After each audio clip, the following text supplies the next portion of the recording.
Hello and welcome to Hard Copy from our channel's television studios in Abuja. I'm Kayla Magwa. Politics in Nigeria can make one dizzy. So if you haven't been following the updates from Rivers State, we'll try to break it down tonight on the program. It all started when a peace deal was brokered by President Bola Ahmed Tinubu between Minister Wike and Governor Wike-Fubara. Apparently, an agreement was reached and swords were sheathed. Just a few weeks afterwards, Governor Fubara offered a gambit.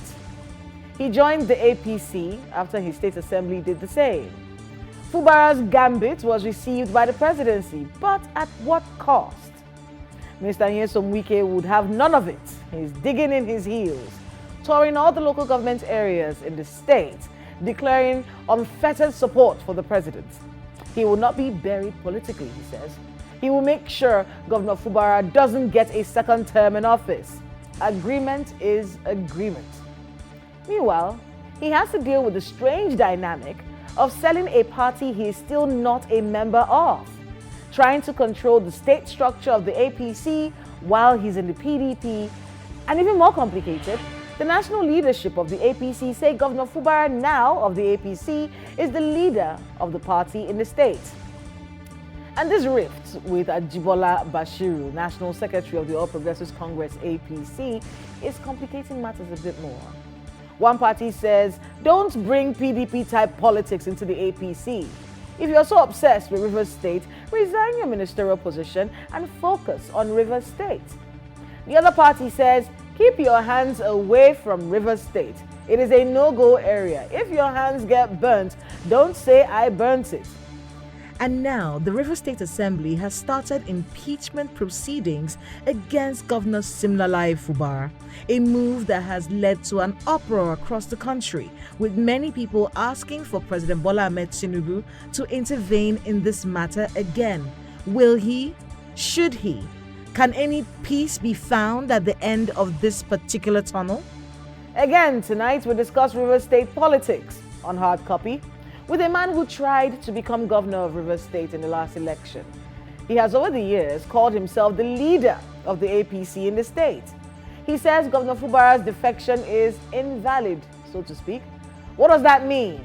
And what's next for him politically in Rivers State? Where is he pitching his tent in the midst of all this political drama? Mr. Tonye joins us tonight on Hard Copy.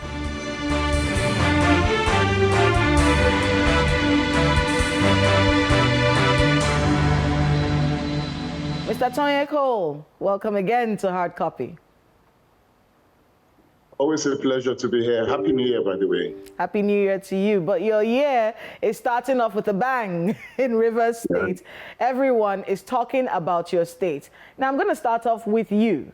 Where do you stand in all of this drama? You previously used to call yourself the leader of the APC in Rivers State. Has that changed with what we're hearing from the national chairman of the APC saying that Fubara is the leader of the APC in the state? What do you make of that? No, absolutely not. So let's clarify certain things. So the first thing is that I am and I remain the leader of the APC in Rivers State. And the reason is very simple. There is a legal case which was instituted by the APC that elected me as the candidate for the APC.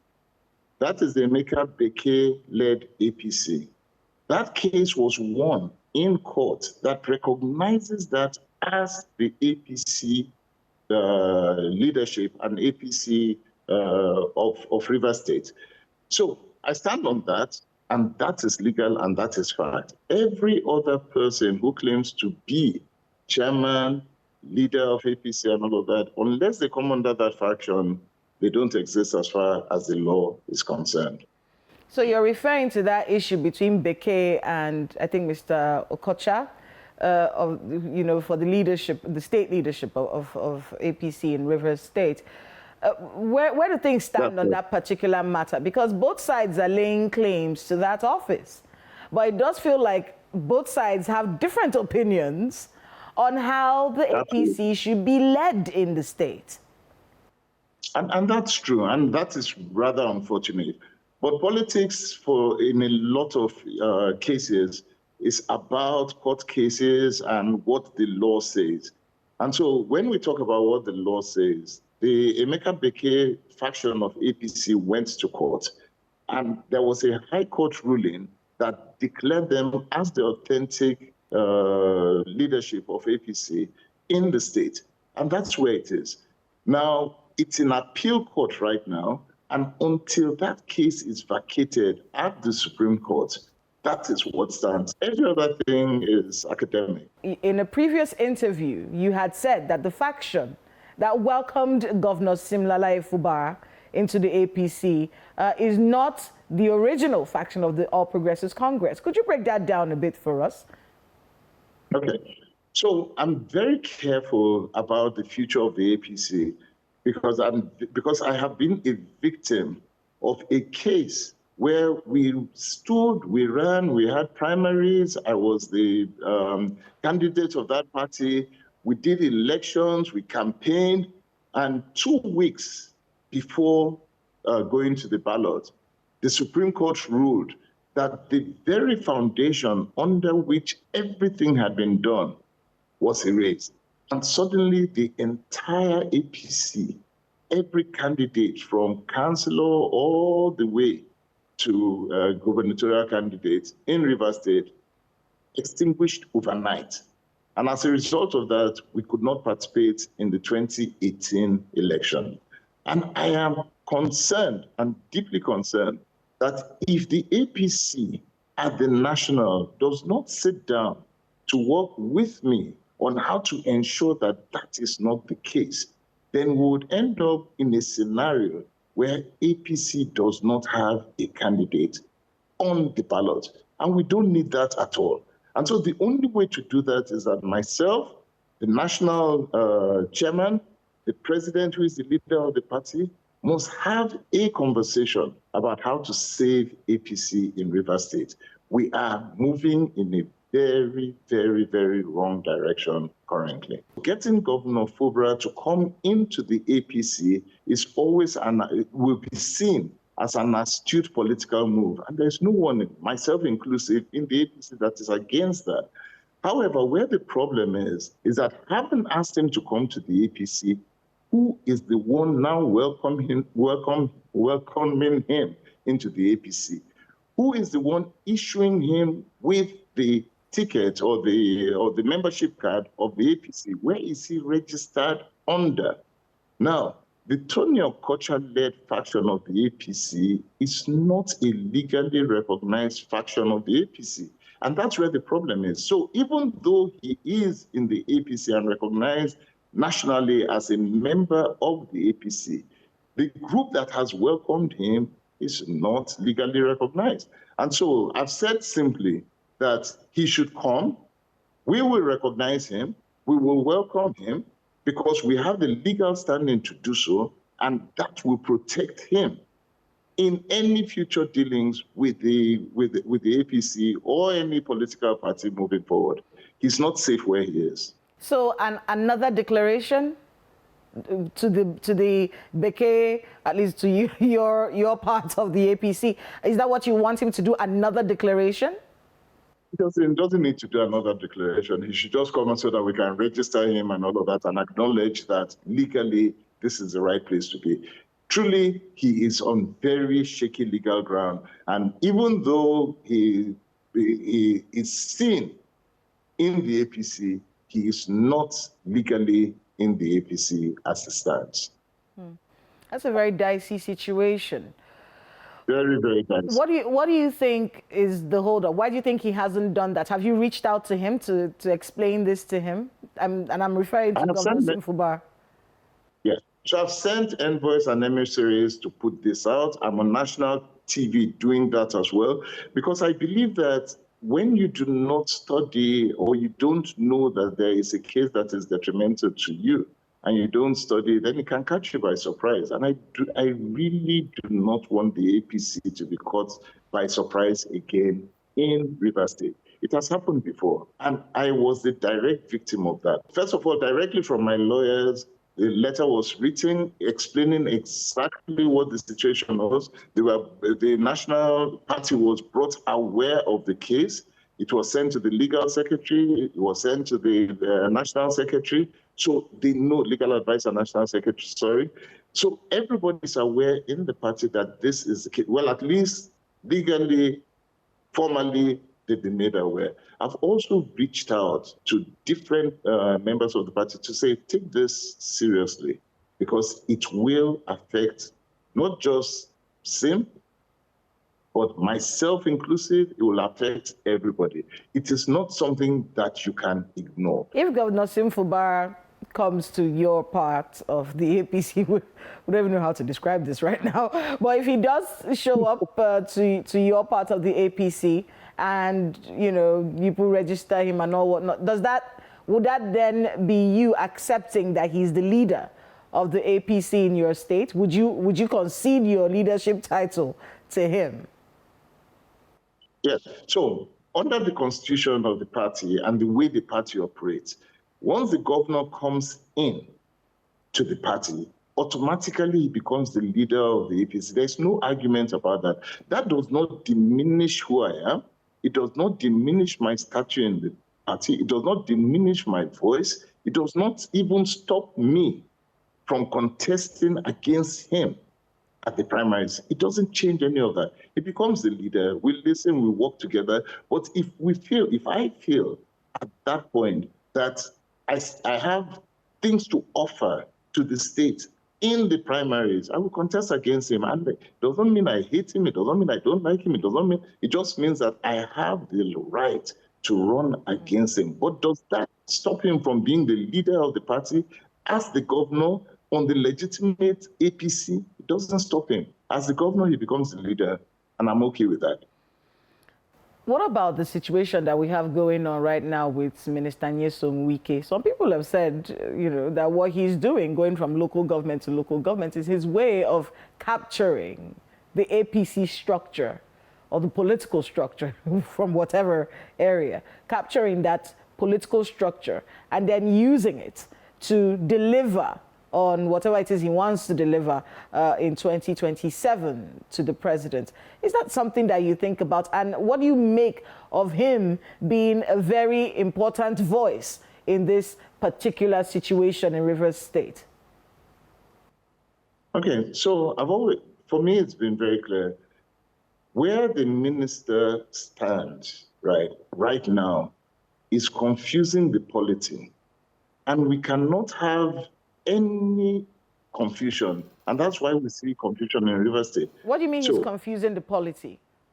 Very simple. If he is not a member of APC and he is not a member of PDP as we speak today, but he is trying to control both APC and PDP in the state, one driver driving two vehicles, you would only create confusion. And so there's confusion in that. So what we've said and what I've said to him, make up your mind where you are. If you are in APC, we know you're in APC. If you're in PDP, we know you're in PDP. If you're in no party at all, then let's know that everybody who is under you, is in a no party state or whatever new party you want or you may want to create. But let us be clear about it. You cannot have APC, PDP as one, and then you rename it as a Rainbow Coalition or a Renewed Hope Coalition and believe that that is a party to run with. That is confusion. Everybody who is in APC today, most people in APC today as local government chairman and all of that, changed overnight. Today they were PDP, next minute they became APC. Underneath they remain PDP, they wear this toga of APC, and tomorrow they can remove that toga immediately. There's no ideology, no belief, nothing. They will move to whatever position the Honorable Minister asks them to move to tomorrow. That is not ideology, and we cannot build a party that way. What can be done, in your view, about what Minister Wike, you said, is doing in the state? Is there anything that the APC in the state can do about it? What we're doing essentially is this: three things. The first aspect of it is that we have to fight and save the soul of APC. And that is extremely important. A house that is divided is not going to stand. And so as long as we continue to be divided as a house in APC, we are going to struggle. So we cannot do that. So the first thing is to make sure that within the House that there is one APC, and that APC is a recognized APC. So the national, the state, we all have to come to agreement on that. So that's the first thing, and that's what I'm doing. The second aspect of it is to make sure that we recognize that if we are going to win an election, then we have to win that election with a very clear mandate. Those who are coming out to vote must know that they are voting for APC, not that they're confused as to where they stand. And so we have an election coming up. That election is going to be a very, very tough election, and the election has to be clear. So for me and the APC that is there, we're saying to all adherents, all those who have fought and believed in APC from the beginning, since 2015 till now, that we must save APC in Rivers State for who and what it is. It's just been too divided. There's been so much division. So we're working to make sure that we keep the House united, not divided. We'll go on a short break, Mr. Cole, but when we come back, we'll still be looking at politics in Rivers State, your ambition, and of course, we'll be discussing Minister Nyesom Wike and Wike-Fubara's call for a second term in office and where you stand on that particular conversation. So please, stay with us on Hard Copy. We'll be right back.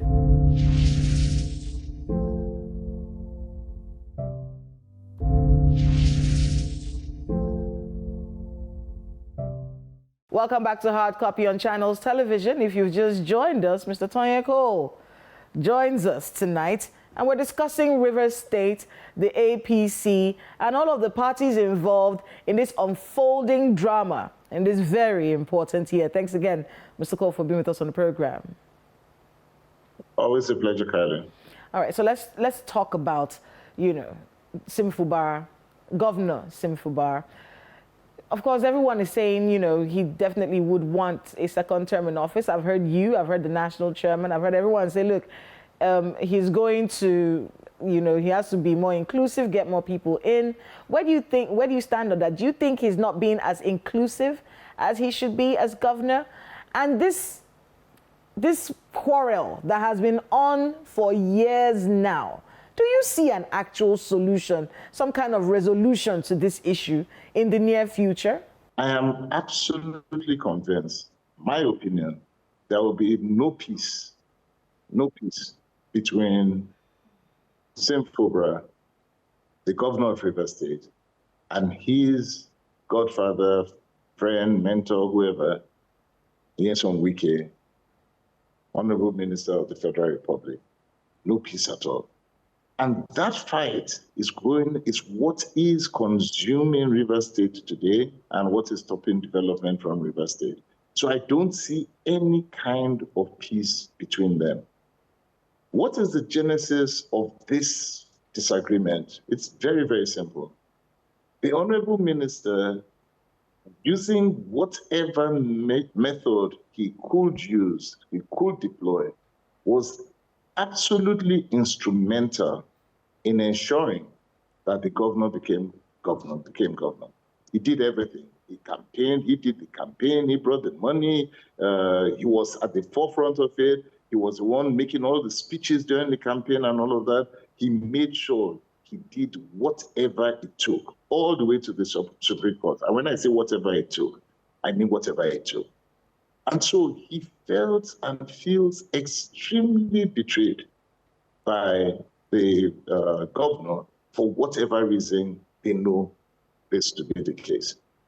Now, it seems that there was an agreement. I mean, this agreement for him to come back after the state of emergency, it seems, I wasn't there, I don't know. But it seems as if there was an agreement that you are going to be governor as a placement only. Nothing else. You are not going to do anything without my complete say-so. Not only that, you are not going to run for second term.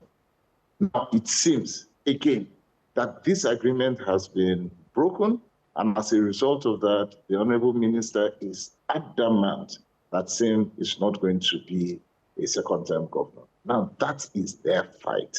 It's not my fight, it's their fight. And they are the only two who can address it. does Sim have a right as a Rivers sub to run for office for a second term? Absolutely.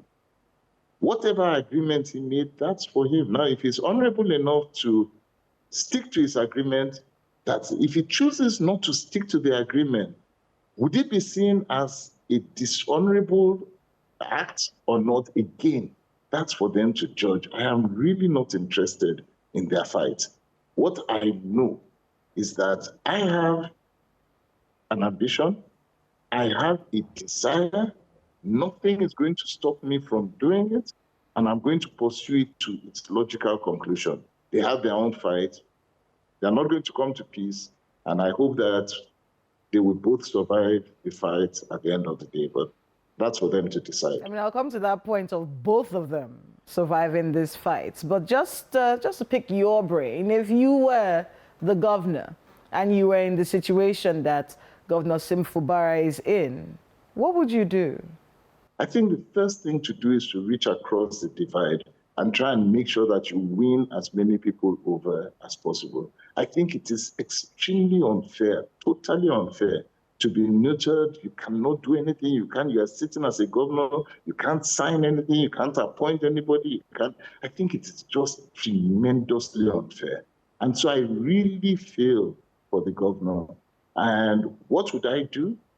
I would reach across. I will pull as many people on my side as possible. There are those who say that Minister Nyesom Wike should let go of this, or if you're so obsessed, like Mr. Bashir said, if you're so obsessed with Rivers State, leave the job as minister and focus on Rivers State politics.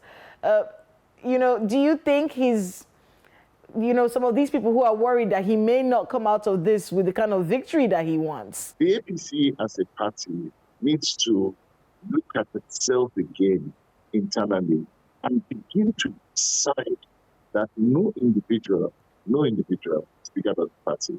I think PDP made a grave mistake by not paying attention to this. And as a result of that, it has been decimated and is now trying to revive itself under new leadership and all of that. If the APC is not careful, that trajectory will follow. And once individuals become bigger than the party's end is settled. And you did mention in the beginning of this interview that many of the people who are just joining the APC, are basically just trying to pursue their ambitions, a special purpose vehicle for them. It's got nothing to do with what the party stands for. And they will drop that membership at the drop of a hat. Doesn't matter what it is that the party stands for. Is that something that you worry about as well? A lot of people who have joined the APC, do you think that there might be an implosion ahead? If you ask any politician today, in any political party, what the ideology of their political party is, I can assure you that very few, if any, can tell you. If you take the manifesto of any political party today and you look at them, you will see almost exact copy and paste across board. And so it tells you that its political parties are not vehicles that carry the desire of the people along, but just political parties are vehicles through which politicians will vie for and win elected office. I mean, politics is in full force, Mr. Cole. Some people would like to find out, in this impasse in Rivers State, what side are you on? Have you been reached out to by Minister Nyesom Wike or by Wike-Fubara to get your support in this impasse? I believe at the right time that's going to happen. Right now, I'm focusing very squarely on ensuring that A, I am the candidate of the APC when the convention holds. B, that the right APC is on the ballot. No question, no discourse, no dissent. One APC. So you haven't been reached out to yet? You feel it will happen, but it hasn't happened yet? No. If they do, well, you would tell us, wouldn't you, if they do reach out to you? If any of them reach out to you? By all means, if they do reach out to me, the condition will be very simple. Come in, Let us collapse all of these things into one legitimate force, and let us begin to work towards ensuring that we become the real example of what a political party should be. All of that. I'm very clear about that. So I have no problem bringing all of them in on the right political platform with the right ideology to win an election in Nigeria for the people, with the demands of the people. And finally, you are, banking on the fact that there will be primaries, and you have said you would run for, you try to get that APC ticket if there are primaries. What if, at the national level, they decide to give automatic tickets to all the governors who are in the APC, and that includes Governor Wike-Fubara, which means that, consensus candidate, he gets the ticket and runs for a second term. Would that be something you would be against? No, it's part of the party constitution, and that can be done. And if that's done, and the party at the national level believes that that is the best thing for Rivers State, I may not agree with it. I may tell them that I don't think that that's the best thing to do. But if that's the standard, that's what it is. At the end of the day, these things happen. May not be for the best for the state. Like I said, I might not agree that that's the best for Rivers State. But if that is what the national has said, there's nothing I can do about it. It's what's been said. So why fight that if that's what it is? But I doubt if that's what will happen in Rivers State. But we'll wait till then, and then we'll see what happens. Well, we'll be watching all of this unfold. I want to thank you very much, Mr. Tonye, for your time on Hard Copy tonight, and good luck with everything that's going on in Rivers State. Rivers State needs luck, it needs prayer, and it needs resilience and determination. But at the end of the day, it will be well with us. Indeed. Thanks again. Thank you. Always a pleasure. That's Hard Copy this week. I'm Kayla Magwa. Good night.